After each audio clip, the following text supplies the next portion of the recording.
Well, the city has been installing solar for a very long time. The first project that we installed was in 2003 at the Moscone Convention Center. That was actually one of the largest projects that we did at the time, and one of the largest projects in the city at 600 kilowatts.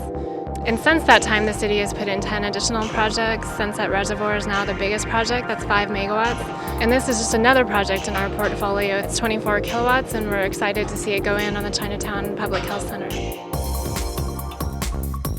Well, we're very enthusiastic about solar because it's greenhouse gas free. It represents a means of getting away from imported foreign oil for our electrical generation. There's also very little moving parts. It's pretty maintenance free, and it's actually relatively easy to install.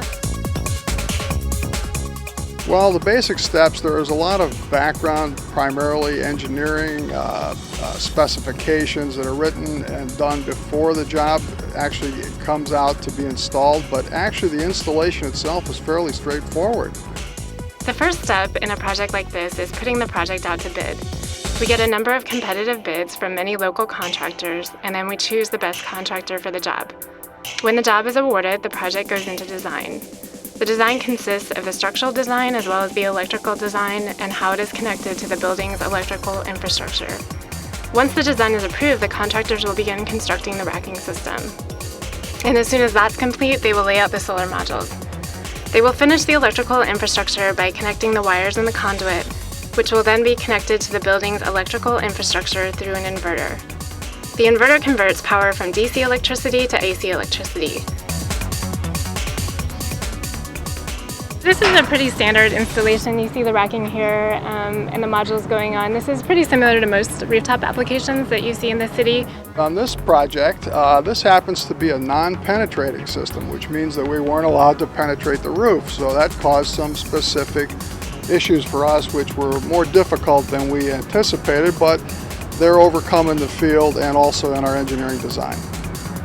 The one unique feature about these panels is that they are the highest efficiency panels on the market.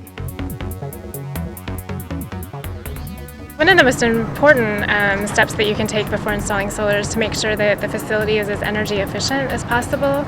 So what that means is often doing an audit of the facility to find out where the energy is being used and if there's technologies that can be utilized or systems that can be replaced so that the building does not use as much energy. So before we installed this project, we actually did an energy efficiency project here, which upgraded some of the lighting and the HVAC system. San Francisco's municipal load includes public schools, general hospital, health centers, libraries, police and fire stations, the airport, muni, and other city services. All of these vital services get their energy from our clean energy portfolio, which consists of hydroelectric generation as well as solar and biogas generation. These systems are clean and renewable. Most of San Francisco's municipal power comes from the Hetch Hetchy power system. This system generates clean, greenhouse gas-free hydroelectricity. That system generates 1.6 billion kilowatt hours of energy each year. This is, I believe, our 11th solar installation. We have a little over 7 megawatts at present before adding these in, and we have several more that are planned. To learn more about our other clean power initiatives, visit sfwater.org.